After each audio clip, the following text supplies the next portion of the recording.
merciful one, thank you so much for how you have graced our lives with these two, with Laverne and Wayne. Their lives are a rich blessing, and they have shared that blessing with all of us and so many people in our community and in their families. And they are truly the light of Jesus.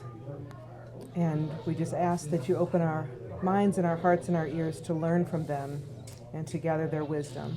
And we thank you again for them. In Christ's name, amen. Amen.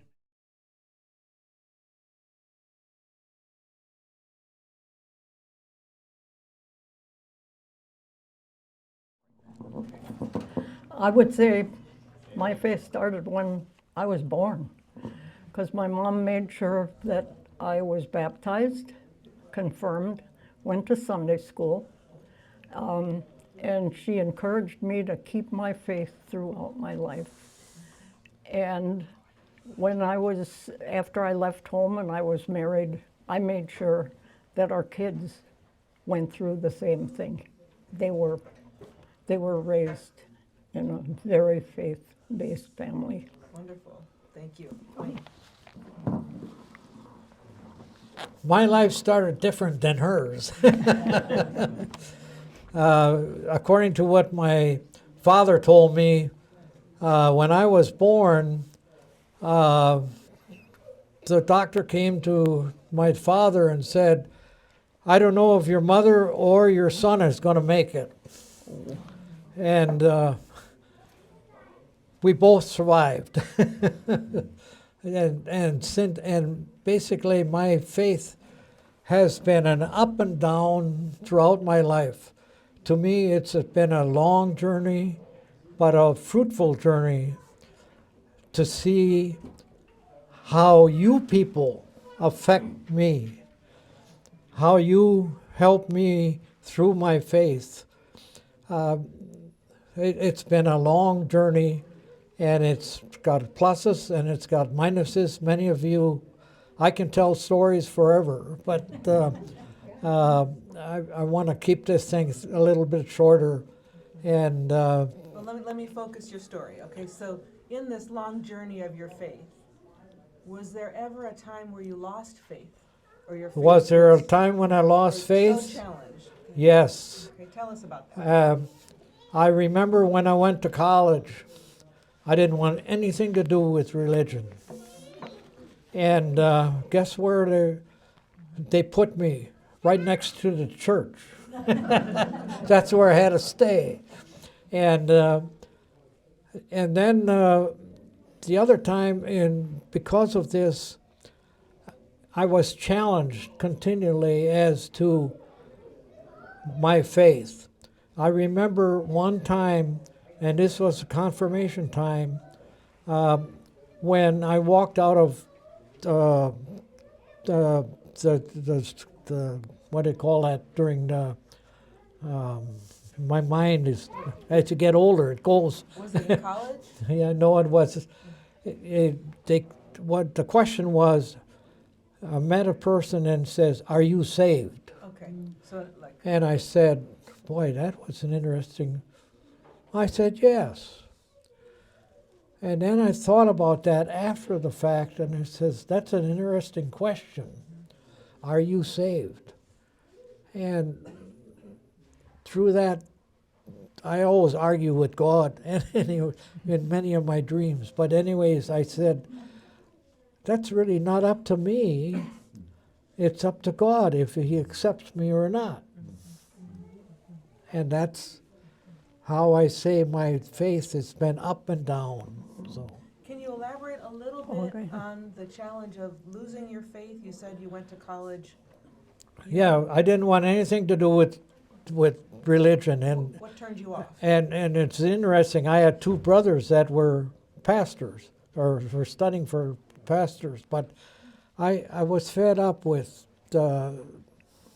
this whole idea of God, and I wanted to control my own life, and I was always by myself, and I was the youngest of 5 in my family, and there was 6 years difference between my brothers.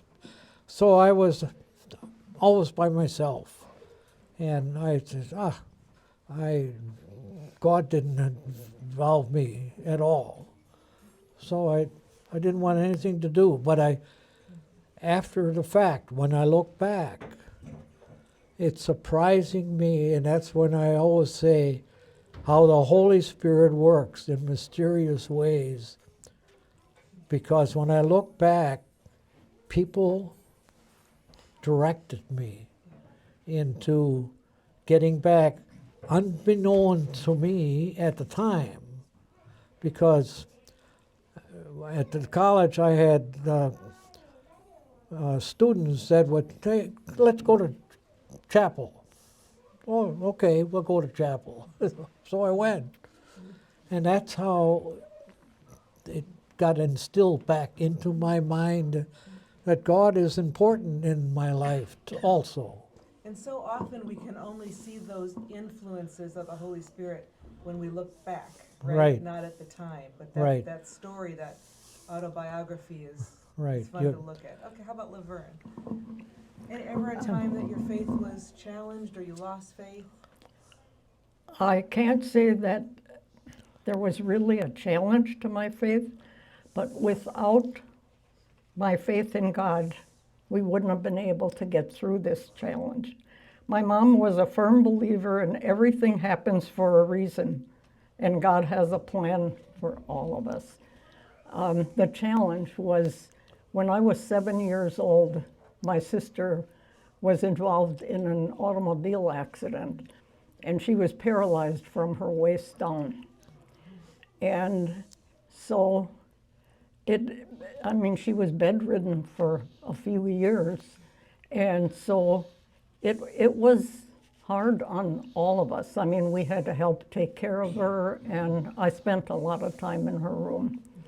But after a while, she was able to get a wheelchair. And after she had her wheelchair, she got up and she helped my mother with the housework, and she did a lot of babysitting, including for all of my kids.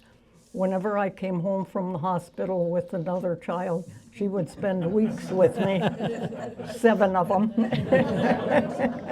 She would come to my house and help me take care of the kids and do my ironing and do different things.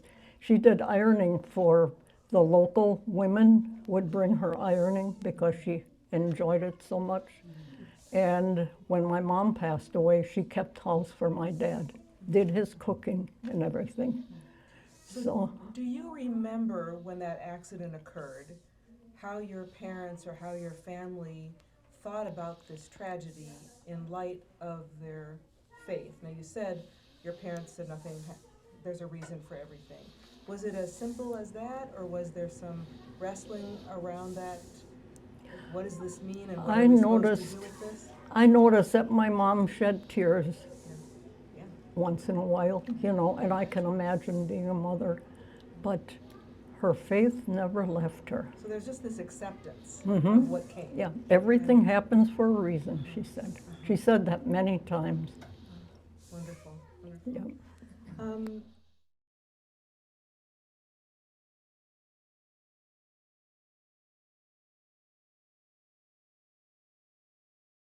We've got the day-to-day, You wanna? and then there's the special times. I have about 3 miracles that I've gone through in my life. One was when I was born, which I mentioned to you already. The second time was when I was in high school and I was helping out on the farm. I took off from work, going to school to help my dad chop corn for the silo. And I was running the tractor and the chopper, and the belt that drives the chopping machine was slipping, and you had to put what they call belt dressing on it so it would grip better. And what happened is I was putting it on, you had to do it with a stick. It was about that long, you hold it on the belt while it's running. and this arm went all the way around, and I got pinned. I got knocked out, and all the way around. And I remember I was there, and I could see the whole farm and my whole life flashing through me just like a page. You know, just one right after another. My whole life up to, and the next thing I knew, I was out. My arm was free, and what was interesting for me when I look back is I had just finished first aid in high school, and I knew what to do because this arm was bleeding bad, and it was all chopped up, and I held my arm here with this arm, drove my tractor with my knee, and I headed back home. And I met my neighbor. He was bringing a wagon out, and I stopped, and he took disconnected his wagon, and I hopped on his tractor, and we headed back home. And here's an interesting story. I got to the driveway of our farm, and my neighbor ran over to my dad, and I lay down on the driveway, and he came running to me, and he looked at me, and he said, "Well, I got to take you to the doctor, but first of all, I got to change my clothes." And so we went to as we're driving through the doctor, he says, "I can't go in the front door. I got to go, I think I'll go through the back door." So he parked, it was Dr. Hurst's office, which is now Washington House. And so he went in, the doctor came out, he looked at me, gave me a shot of morphine or whatever they call it. Yes. And and he says, "Take him to the hospital." So we're taking off, and my sister was a nurse, and she was at home at the time. And he says, "Oh, I got to stop and see Doris first." So he stopped there, and she came out, and, "Well, take him to the hospital." So, and then when we were going to the hospital, my dad was saying, "What am I going to tell my mother? Or what am I going to tell Mom?" Because she was at the hospital at the time. And he said, "Oh, what am I going to tell Mom? What am I going to tell Mom?" And we drove into the emergency. What was he worried about? That your mom would be mad? Well, I don't know. He didn't say. He just said, "What am I going to tell Ma?" And as we drove up, and we got out of there, they put me in a wheelchair, and we were heading for the elevator. Elevator door opens, my mother's standing there. And the story behind that is she was looking out the window, and her room was right above the emergency entranceway. She saw us come. And that took care of that. So, but that's one of my miracles is that. Okay, so your birth is one, Birth. your arm and your near-death experience Oh, is and then two, and then when I was 3 years old, I always followed my dad around. And all at once he noticed I wasn't following him. And he looked around, and so we had a pond on our farm on the Green Bay Road.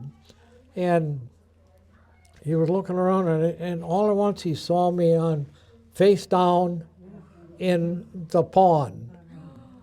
And he grabbed me and picked me up upside down and shook me. This is what he's telling me, years later. He shook me, ran to the house to call Mom and say, "Call the doctor, call the doctor." And when it got to the house, and that was quite a run for him, I took a deep breath. And that's the miracle there. So that And then, of course, the doctor came. So that's my 3 miracles. Okay. Okay. And Laverne, but I just want to say, so the question, are you Oh, I'm sorry. saved at least 3 times, right? Yes. Okay. All right, Laverne, any special experiences you can share with us? Well, my miracle grandson is Eli. And a lot of you had been praying for him. And he was diagnosed, he was 17, and he was diagnosed with cancer of the bile duct and the liver. And he came, when Al and Deb got married, he came up for the wedding with his mom and dad. And he was actually yellow. He had lost so much weight. And so when they got home, his mom took him to Mayo Clinic in Jacksonville. And they did many surgeries on him. And he was in the hospital from Thanksgiving through Christmas. And when he came home, then he needed a lot of care. But their family is so faithful, and they prayed so hard. But then as he would go back to the hospital for different things, then he would go down the hall and he would tell people how God helped him. And so, yeah, and now he weighed 122 pounds, and now he's up to 162. And the last time I saw him, he looked wonderful. So I believe that's a miracle. Yeah, so he's been healed. And Yes, he just went back for his checkup now, the yearly checkup. And they said, you're doing fine, you don't need a liver transplant, and come back in a year. So do you two expect miracles, or are they just extra graces? I think they're extra graces. We just pray a lot, Yes. and prayer helps. Okay. How about you, Wayne? I think miracles, I look at it as God is working through these miracles to help us. Like my dad, during all these things that happened, he used to be able to say God was involved in all these things. He helped me and he guided me. And I remember him saying many times out in the fields, he would kneel down and pray. And I always, when I reflect on that, I says, there was power here. There was power that God was leading him. And throughout his life, and this, to explain a little bit more, when I was in the military, I didn't want to be in the chaplaincy. I didn't want to be involved in the church at all. I was sent to Okinawa. I had no clue as to what I was going to be doing. And they sent me there, and everybody got their jobs, and I said, well, where am I going? He says, you see that building on top of the hill? And I said, yeah. He says, that's your post. That's where you're assigned. Guess what that was? That was a chapel. I was assigned to being a chaplain's assistant. I said, oh. So then what was interesting is I got there, and you're in charge of the Sunday school. It's a Sunday school of 300 kids, all civilian kids. And no chaplain. Chaplains were all shipped out. It was the turnover of the military chaplaincy. And so I was working with generals and lieutenants and women that were teachers. And I remember we had I think it was six buses bringing in the kids, all filing, single file into their classrooms. It was an eye-opening for me to see them being involved in Sunday school and being taught in a foreign country, in a military base. So. Excellent, yeah. Wonderful. Just a little follow-up to that. How, and either one of you, how does your faith sustain you when the miracles don't come? Because they don't always. It's God's plan. So again, that acceptance that was Right. modeled by your family, that Mhm. it's somehow in the Yeah. umbrella of God's plan. We don't always get what we ask for. Okay. Okay. So, I always, when I things don't want to go my way, I ask God, help me. This is I say, what am I doing wrong, or how should I approach this? How should I overcome this? Sometimes it's a feeling of loneliness. Sometimes it's a challenge into where do I go from here? For instance, when I got out of college, I became a college photographer. I never graduated because I got sidetracked into photography. And then Uncle Sam caught up with me and then sent me to Okinawa in the chaplain's corps. And I spent all my time there basically working off base with missionaries, and got a whole different approach to what living with a world that was completely devastated during the war to helping these people. And all my life, even now, sometimes I think, why am I still around at my age? What good is this? And my dad always says, why am I living so long? He lived to be 101. And the God works in mysterious ways. He's challenging us continually to use our faith and trust. That's the key. Faith is trust in God, and He will help you through these trying times. Because I had two sons, both of them. First one ended up when he was in high school with a problem with his hip. He was in a body cast for 6 weeks. I remember, in fact, members of our congregation used to come and help us because you had to hold him up to get, so he would roll over and so forth. And our family room was our hospital room, and that he got operated on that twice. Both summers he was in a body cast from here to his toes, spread eagle. And then my other son was born, the second son was born with a cleft lip and palate. You know, and then how do I approach this? What happened? Where was God in this? And God was using this because when should we go to church?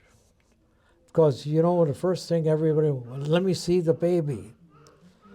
And it was, I watched people, and it was interesting when they showed Carl with his lip all open here, the palate open, and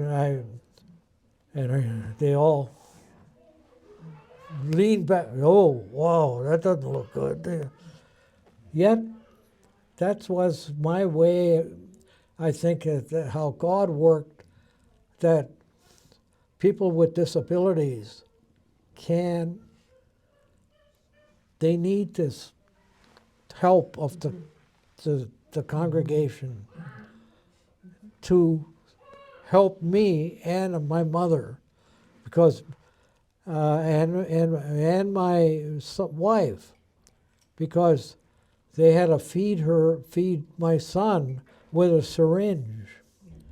And I remember sitting him on the kitchen table, and my wife with a syringe feeding him. And God was with us. He was operated on a number of times. When he was less than a year old, he went 3 times was in the hospital for closing the lift and the palate. And then when he graduated from high school, they redid his sinuses, and I took pictures of him. He wasn't happy with me. But that's how God works through these things, and He helped me. He gave me that strength to get through this. Well, and I like your question. When you meet up with something unexpected, there's first acceptance, and then what am I to do here, Lord? You know, what do I need to grow? Am I being challenged? Is there a new perspective? How do I? So it's all transformative, right? It's all working to grow our faith. Did you want to add anything more to that question, Laverne? No, I think Okay.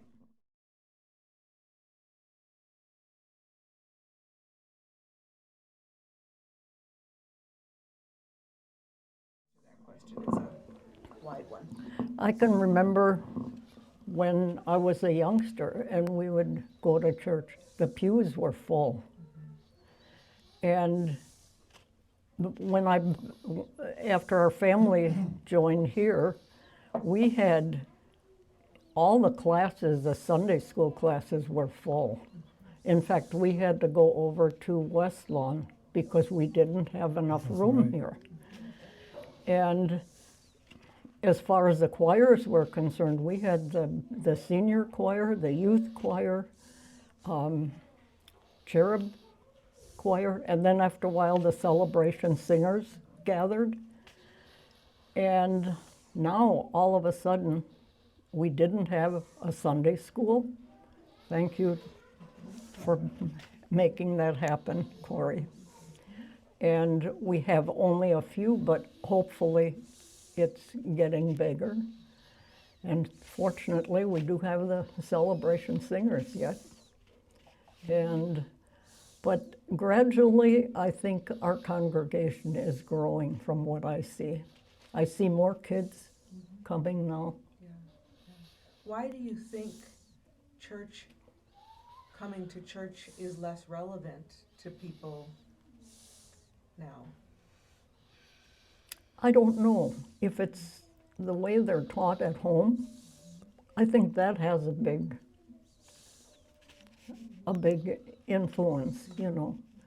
I don't know. I don't have an answer, but hopefully things will come back. Okay. Yeah. Thank you.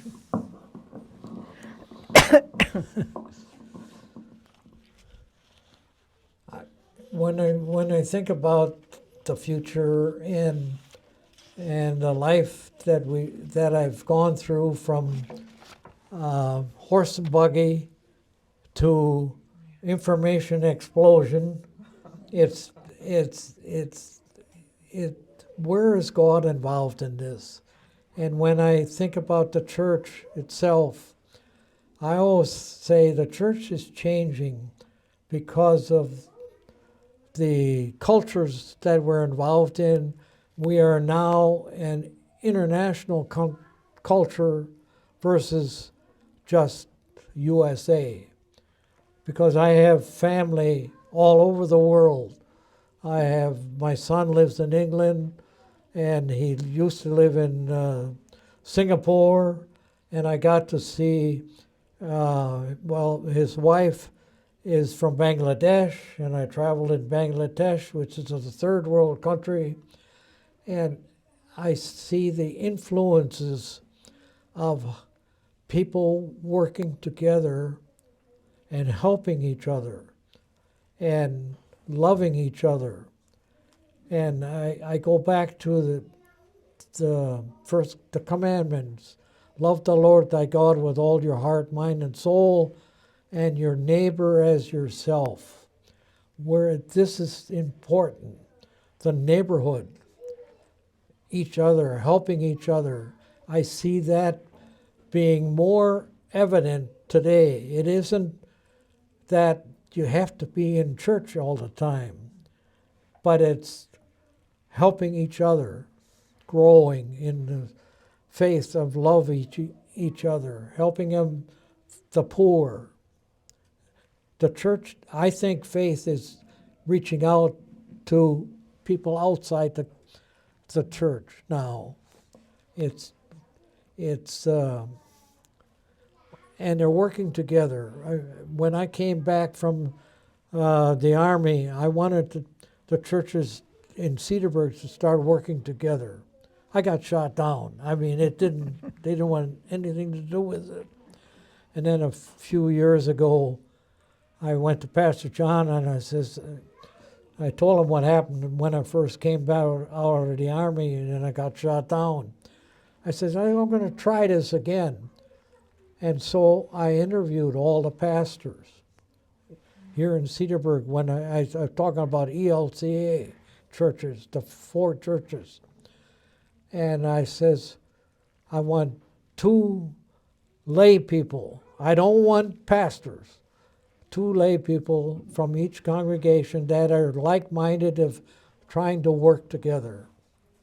And from that, we started meeting on a monthly basis.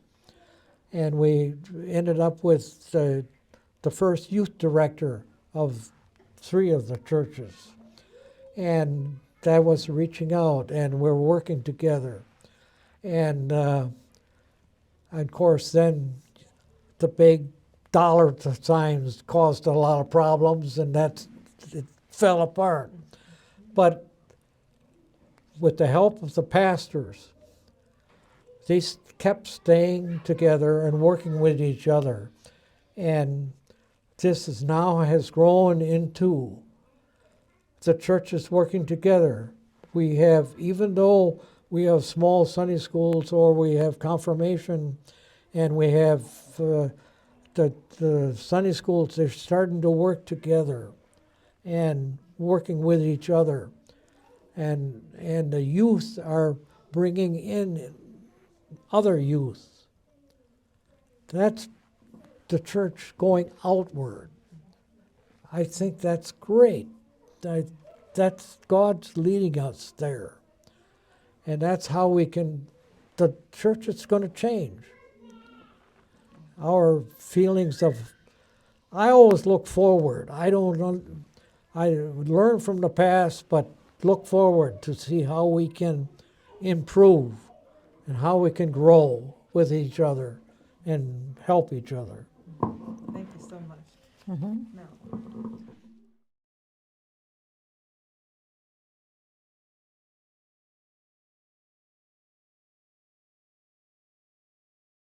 pages. Take it away. Okay. Well, quite a few years ago, when we first joined the church, we didn't have circles. We just had Ladies' Aid. But Pastor Mock approached me and asked if I would talk to the women about having circles. And so we did, and we wound up with 5 circles. There was one in the morning, one in the afternoon, and a couple of them at night. And so What are circles? I don't know what circles are. where women get together and have Bible studies and different things so- like that. Okay, Mhm. thank you. It was the altar circle and several other ones. And yeah, it was wonderful. But the one thing I do want to bring up, of all the years that I've been around, I have never seen the country as divided as it is now. And even though I don't agree with some of the things that President Biden has said or done, I listen to his preach. I listen to him speak after the election. And I was really impressed. And I've got to read it because I don't want to make a mistake. He said, "You can't love your country only when you win. You can't love your neighbors only when you agree." And I thought, oh, this is wonderful. If only people would learn to get along and accept, regardless who gets in, you know. So, Yeah, yeah. You keep saying the word acceptance over and over, so I'm just marking that in my mind from your life. So, yeah. yep.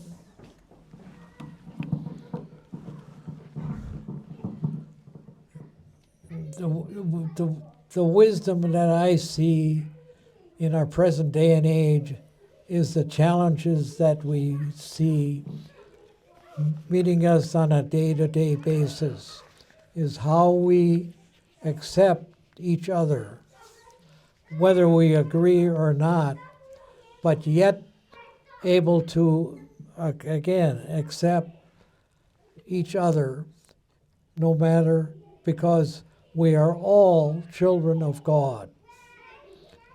Children of God can work together. We can help each other. I know I sound like I'm preaching, but that's me. I always preach. Yes, yes. So that's, and I compliment Pastor John. He and I have talked many times together, and it's been because of my brothers being in the ministry. I know what ministers go through, and it's tough because one of my brothers ended up with a nervous breakdown because of the riots in Detroit at the time. He was involved in that, and the Spirit working. He survived that, and then he went to Canada, had a church there, came back to Detroit, and became a social worker, which is helping the people through their trials and tribulations. So let's work together. Well, and you seem also to be talking about church almost like a verb, right? Like beyond the walls, that church is service, church is loving, church is beyond just the walls we have here Right. and the number of people in the pews. Right, and it's not always reaching out to other people, no matter if they agree with you or not, or like I have Muslims in my family, I have the blacks in my family, I'm multicultural. That's, how do you accept this? I hear people say, I don't. I remember when my son came and was planning to marry Nosheen, which came from Bangladesh, and she was Muslim. And I remember this. He says, "Well, will you, our blessings on our marriage?" And I says, my question to him was, do you love her? Do you love each other? And they both said, yes. I says, I'm not going to step in between love. Love is key. If you love your neighbor, you love each other, God is with you. Lovely. Yeah. Yep. Your turns. Go ahead.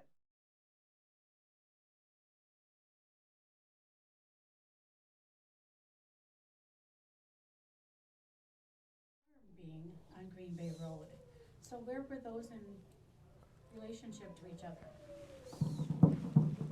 Well, the farm, it's interesting, the life on Green Bay Road was, my dad had, again, example of how the world, God works.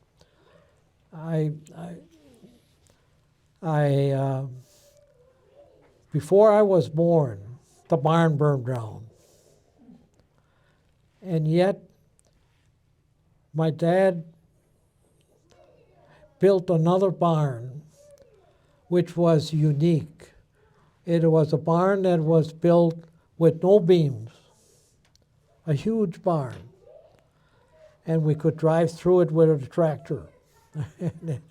And this, and the history that was told me about this was that because of this barn was originally designed in Germany,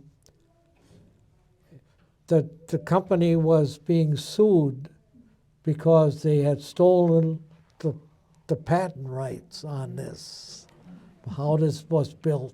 So, what was your question again? So the two locations, your family farm and your home with Lois, where were they in relationship to each other? Well, the family farm and Lois, my wife, she was on one side of the tracks and I was on the other side of the tracks. And it was interesting how we met. I had my sister, Gloria, and her friend decided that they asked me, will you go on a blind date? I says, okay, because I was shy. I didn't know how to approach women to begin with.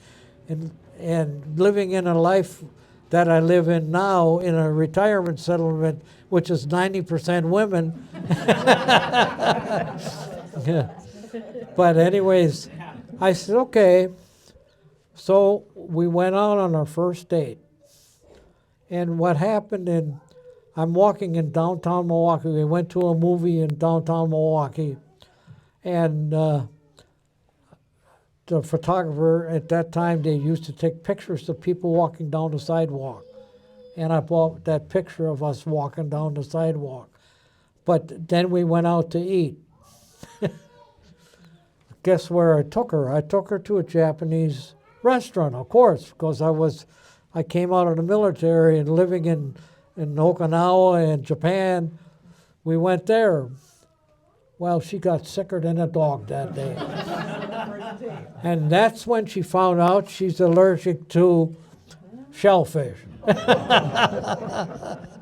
So that's a little side story. Other questions for these two? Anybody else? Laverne, how did you meet your husband? Oh my. We were introduced by a mutual friend. And I was dating somebody else at the time, Good for you. but he just didn't cut it. So,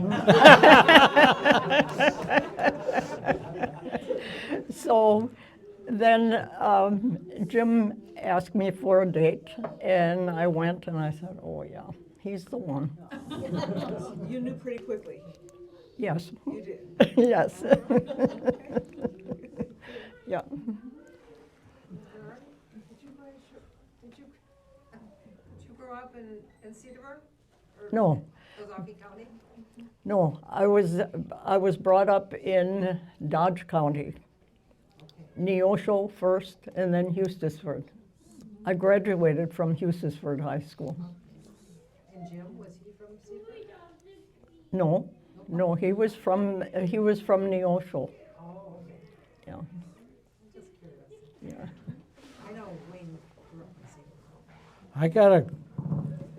I'm just looking around this room, and there's one individual here that I grew up with in the same grade school. She's sitting there in the corner, Kathleen. It's a small world, but yet it's an international world. when I look around here and I can see the influences of different religions here in this community right now. We have Catholics that grew up Catholic, strong Catholic. There's Joe and yeah, I can't think of her name right now. Names are things I can never remember. And then I can tell many stories. Are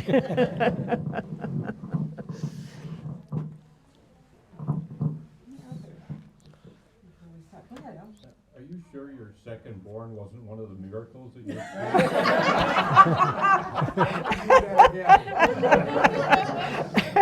I missed that one, did you?